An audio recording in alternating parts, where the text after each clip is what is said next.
Welcome back. I'm Uday Pratap Singh. You're joining us on NewsX. In fresh developments coming in from Manipur, Assam Rifles DG Lieutenant General Vikas Lakhera has called on the Manipur Governor Ajay Bhalla. The crucial meeting took place at the Raj Bhavan in Imphal. Assam Rifles DG briefed the governor on the operational activities of Assam Rifles and the deployment of Assam Rifles in the state. He's also visited Kangpokpi and Senapati districts with a focus on boosting IT infrastructure and reviewing key schemes like the Jal Jeevan mission and connecting directly with the local civil society organizations.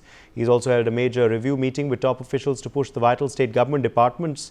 During the meeting, the governor reviewed the overall budgetary allocations of various vital departments which are directly associated with the people.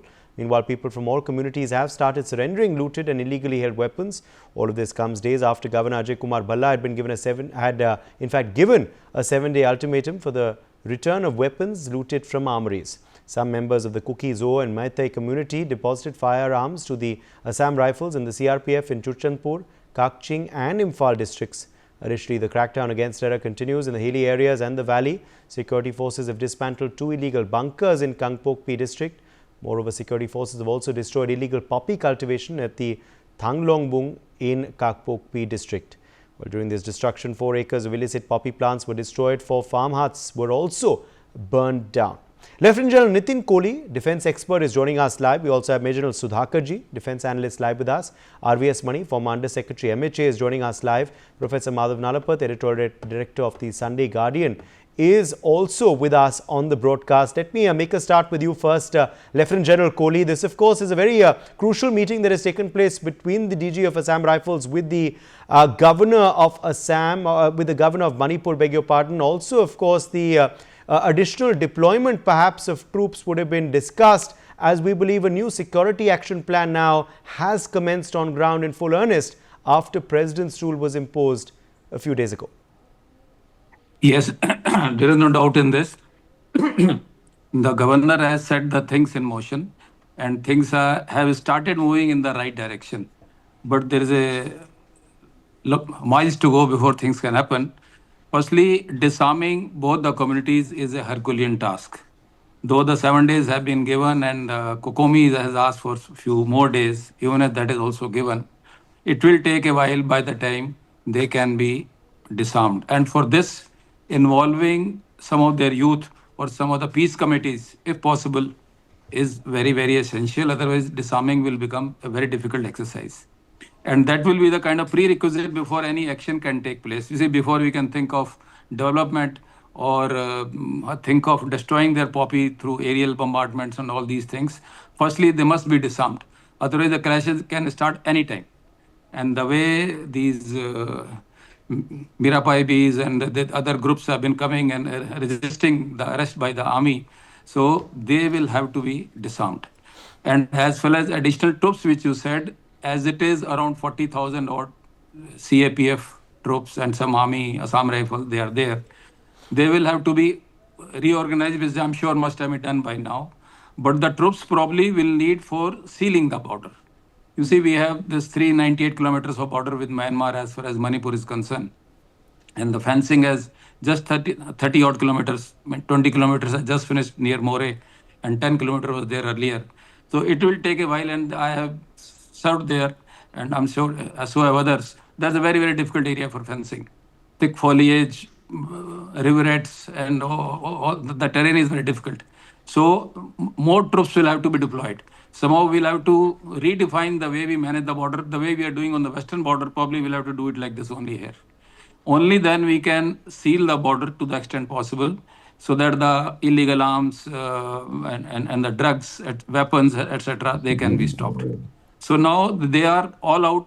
Synergistically, they are working to create the conditions so that they can be disarmed and they can be brought on the table, so that some kind of agreement or some kind of understanding can be reached to assuage the feeling of both the communities, because as on today, there is total trust deficit. So it's a difficult task, but it is not impossible. Now, since the unified command kind of thing has been going on, and the DG, Assam Rifle, and I'm sure GOC 3 Corps there and others, they must be meeting number of times in a day. And I'm sure this is moving towards the solution. Thank you, Uday.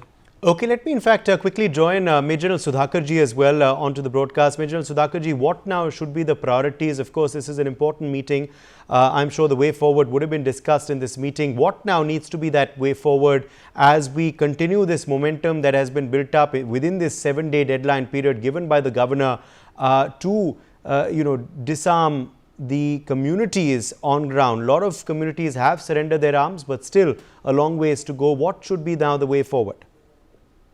Good evening, Uday. Thank you for getting me to your show, and compliments to very distinguished and esteemed panelists and the viewers as well. Very difficult task, but in the preamble, before I respond to your query, let me put things in the perspective. Firstly, identification of a problem to find a solution. The problems are not only the internal ethnic rivalry.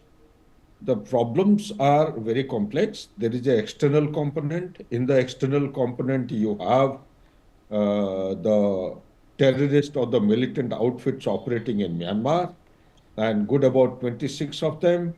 So the military junta has got relations with Mai Tai group, and so Kuki-Zo, they have their links and relationship across. There is an issue regarding the illegal weapons coming in, issue regarding free flow of narcotics, free movement. Earlier, it used to be good old days, it used to be 40 kilometers. Now I believe it has been reduced to 16, and further it is being stopped gradually with notification and promulgation of orders.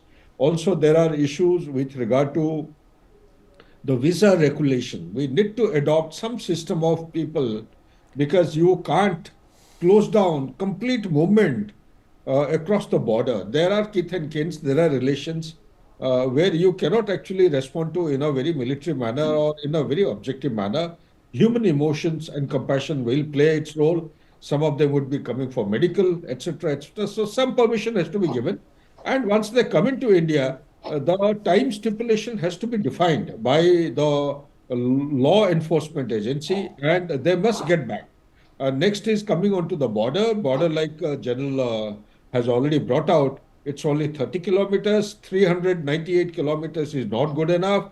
If you really want to protect, it's a very difficult area, forested area, very tough terrain. I have also done patrolling as a young officer along that terrain.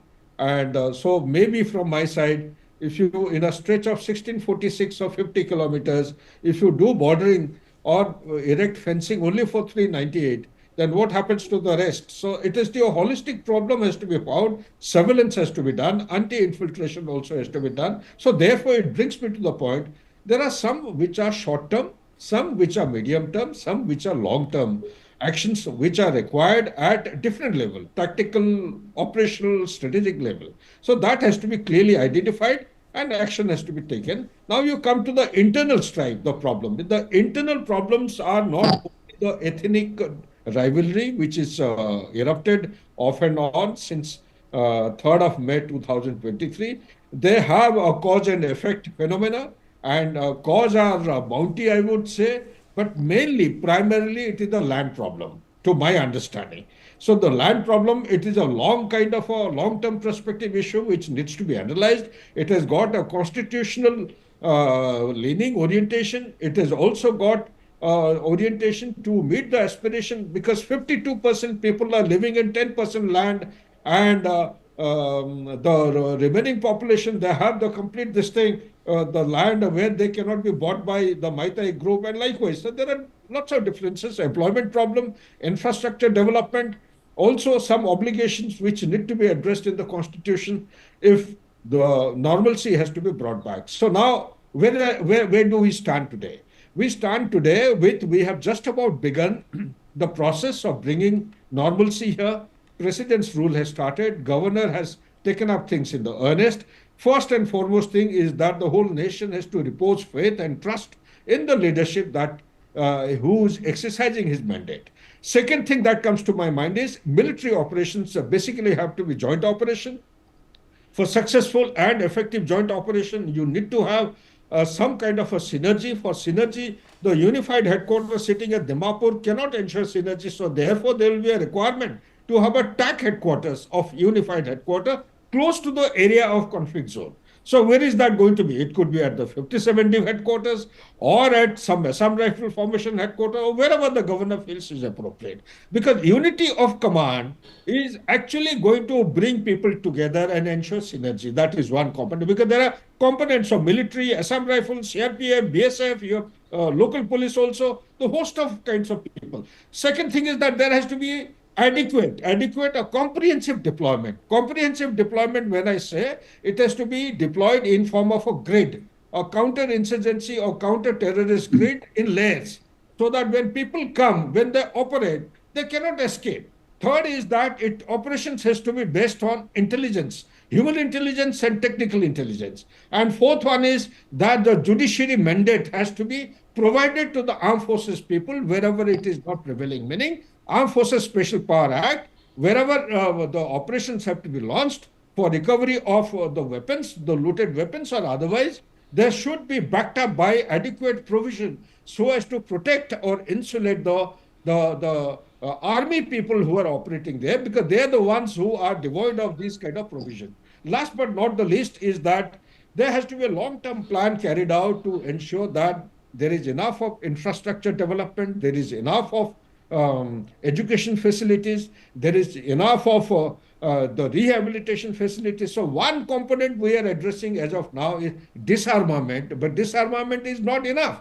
So when you are doing disarming the people, there are, say, media is saying 6,000. My research indicates it's more than 8,000. Right.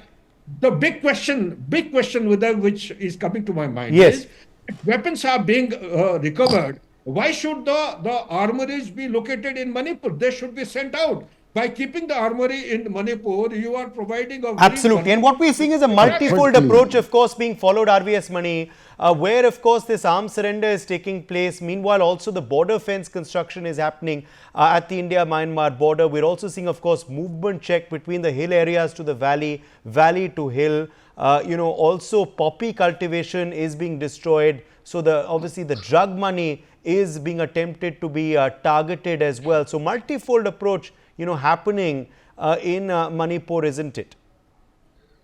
But now these are all early days. First thing is on the poppy cultivation. Let me be very clear about it. My information over the years is that poppy constitutes only 35% of the drug which is being trafficked in Manipur or northeastern state. More of it comes through the synthetic drugs like meta or something like that comes smuggled into these states through the Myanmar border. So that is a bigger malaise, and I'm sure the next stage they will take on this. So the 35% is not enough. The drugs, as long as the drugs in whatever form, not just part of the synthetics also come, the danger continues to be imminent. On the border fencing or the border management, I would put it, in the Indo-Pakistan border at several places we had such challenges, especially in the Kutch area and Harami Nala, as well as in the area. And certain, there were differences of government in the LOCs on the Indian border side, not the LOC side, south of Pir Panjalan, land acquisition and all. We reinforced it with floodlighting in the borders so that the surveillance becomes easier. Thereafter, now of course, technologies have come, and even drone technology has come on. Those days it was not there.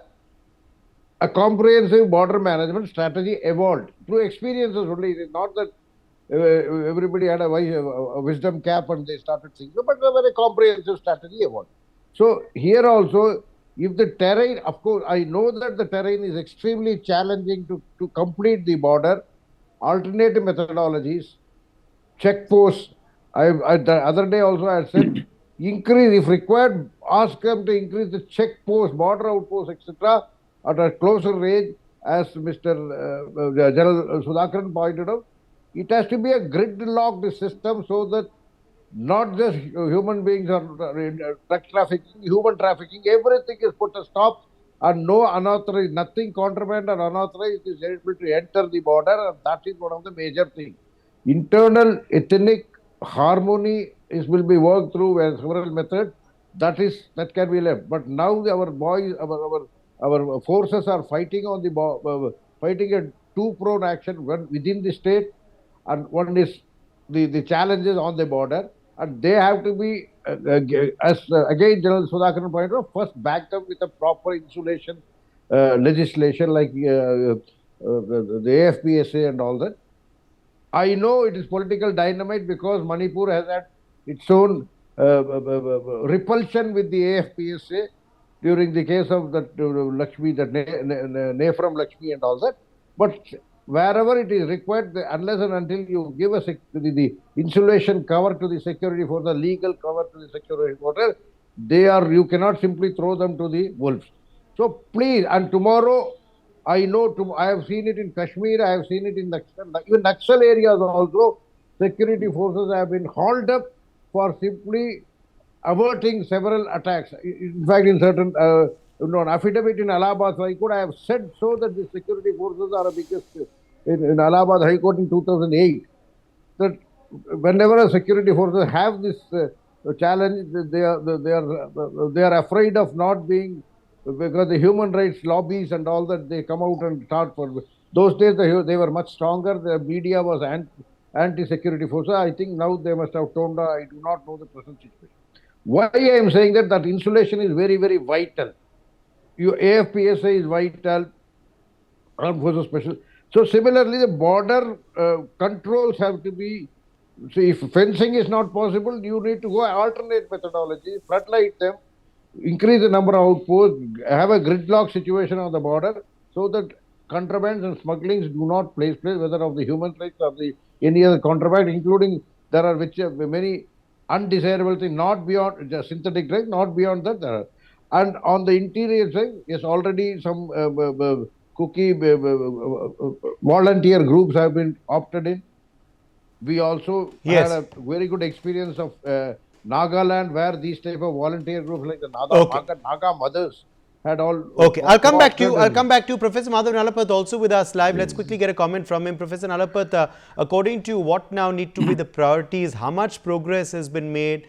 Is the other steps taken so far satisfactory according to you? And what more now needs to be done if we are to sustain this momentum? What should be the priorities of the action plan ahead?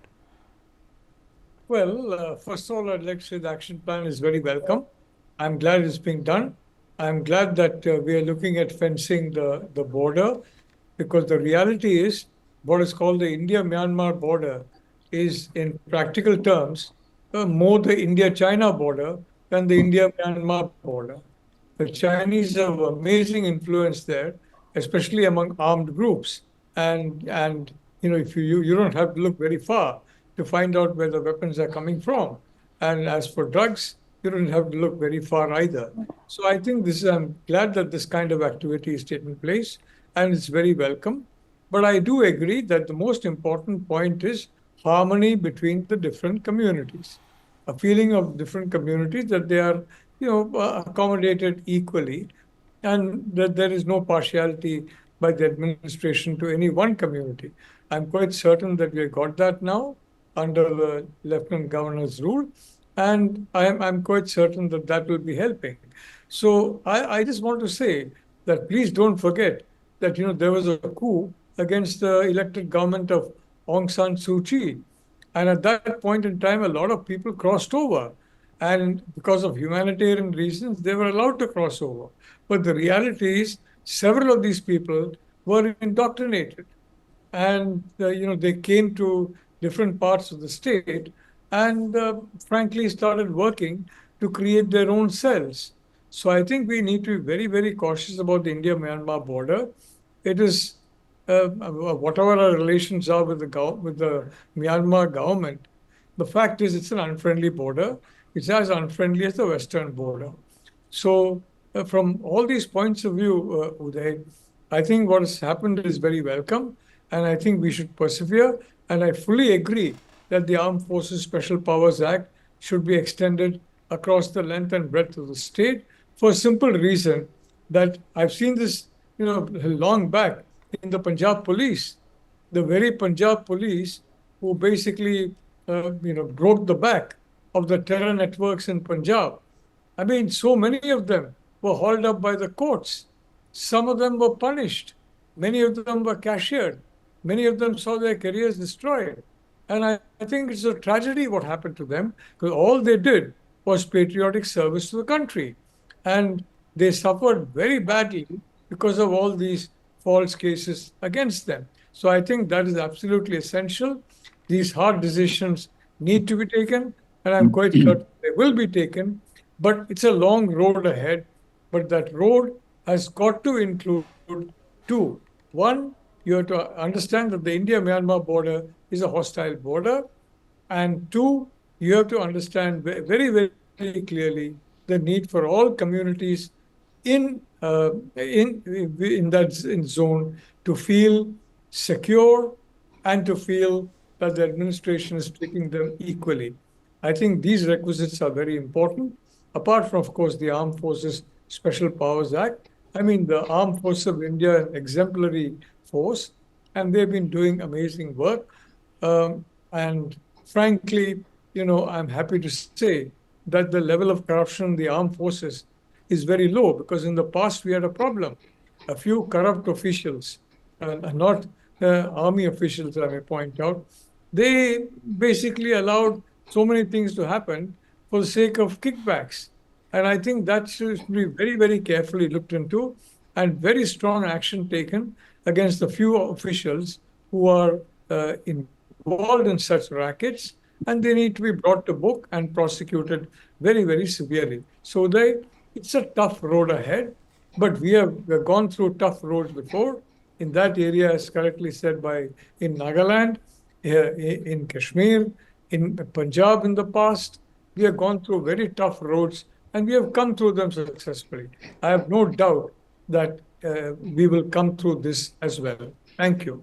Yes, Lieutenant General Kohli, let me quickly bring you in here. According to you, of course, as far as this momentum is concerned, if we are to sustain it, then do you believe more additional troops deployment is also needed? Is that something that should be looked at apart from just the Assam rifle regiments on ground? Also, of course, what are the other parameters of this security plan that should now be worked out as well? Because obviously the 7-day deadline will end soon. After that, there will be further action needed as well on those who have still not disarmed themselves. Yeah, I'm sure those plans would have been worked out. Just 2-3 things I want to bring about in this. I'm sure they must be planning that their finances have to be right, internally as well as externally. Externally, once we are able to seal the border, once I say seal, it is not hermetically sealed. It is so long some kind of fencing and some kind of check post and domination we have there, so that the drugs and the illegal money cannot come from there. That is external. And internal only, they are getting money today, these trouble creators, through extortion. That also has to be checked. So one is that their finances should be checked. Second point, which they need to open, I'm sure they must be planning that these two highways which are coming there, one from Kohima and one from Ziribam, they need to be opened so that the movement of man and material can start and the basic necessities can come there in as far as Manipur is concerned comfortably. Thirdly, coming to the border part where we need additional forces. Why we will need additional there was because you cannot seal this. The creation of fencing, they are saying an entire 1600 kilometers which is there in Arunachal, Mizoram and Manipur will take about a decade. There is a kind of time plan which is being planned.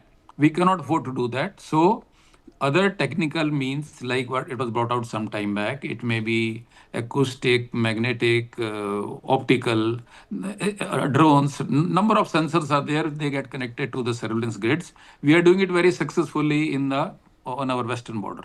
And then they are, of course, they are manned. Then you have layers of our troops, which he was calling some time back grid. We'll have grid established so that this thing can be checked.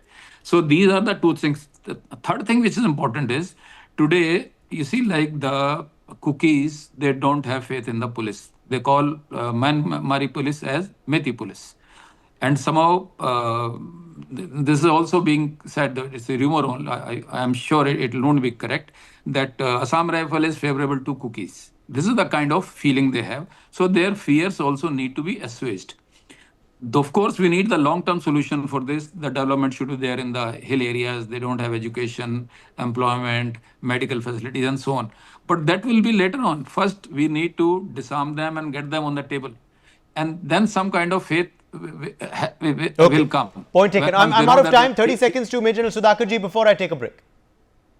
Yeah, very quick points. Reconciliation group assumes paramount importance. It should be thought through. Composition of people who are well established, recognized in the country, and have bipartisan attitude to complex situations like this should be selected. Number two, there are foreign mercenaries around. We should be mindful that they could flow in from Bangladesh or from the Myanmar side. We should be mindful. Third, we should keep the ethnic groups segregated as much as possible by creating corridor or buffer zones. Fourth, we must have a long-term concept of equitable provision. When I say equitable provisions, what it means is whether, as per the composition of the population, we should look ahead. As per the constitution, people should get their rightful proportion of share of employment, land, or whatever livelihood requirements are required. Last but not the least, education being central should be focused Yes. on for a long-term Okay. perspective. Point taken. We've run development. out of time. My thanks to all of our guests for joining us on this broadcast. It's time to slip into a very short break.